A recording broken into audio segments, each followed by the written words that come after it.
On dit qu'une personne a fabriqué une super fronde pour clandestinement traverser la frontière, capable de lancer quelqu'un à 180 mètres en dehors du pays, et qui atterrissait précisément sur un matelas. Pour vérifier cette affirmation, l'équipe Rumour a décidé de construire une super fronde. Avant l'expérience officielle, ils ont d'abord effectué des tests préliminaires, afin de déterminer les matériaux et les dimensions nécessaires, pour identifier le matériau le plus élastique. Jimmy a rassemblé plusieurs cordes élastiques courantes, et a utilisé un pupitre réglable en hauteur comme support, car son poids important garantissait des résultats expérimentaux plus stables. Quant à Adam, il a fabriqué un projectile de poids standard avec une boule de plomb, puis a discrètement confectionné une pochette de lancement à l'aide des gants de Jimmy. Ils se sont rendus à l'extérieur, ont réglé l'angle de lancement à 45 degrés, et ont marqué le point de lancement. En testant différents matériaux, ils ont constaté que le tube de drainage chirurgical lançait la boule de plomb le plus loin, mais la distance de tirage arrière était également la plus longue. Pour surmonter cet inconvénient, ils ont décidé d'augmenter le nombre de tubes de drainage, obtenant ainsi une élasticité équivalente avec une distance de recul plus courte. Les tests ont révélé que les tubes se rompaient lorsqu'ils étaient étirés au-delà de 5 fois leur longueur d'origine,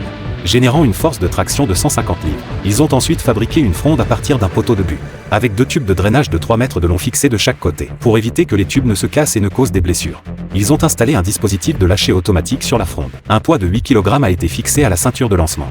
Mais un problème est survenu lors du tir. La boule de plomb s'est enchevêtrée dans la bande de lancement, ce qui a failli blesser le photographe. Pour réussir le lancement, ils l'ont remplacé par un sac d'appareil photo. Cette fois, ils ont réussi à lancer la boule de plomb à 23 mètres de distance. Mais le poids de la boule de plomb n'est qu'un dixième de celui d'un être humain. Pour lancer une personne à 180 mètres, il faudrait au moins une tension de 12 000 livres, ce qui est manifestement impossible. Or, le record mondial du lancement de canon à homme est de 60 mètres, ce qui équivaut à la tension de seulement 40 tubes de guidage de 3 mètres de long. Parviendront-ils à fabriquer une telle super fronde ?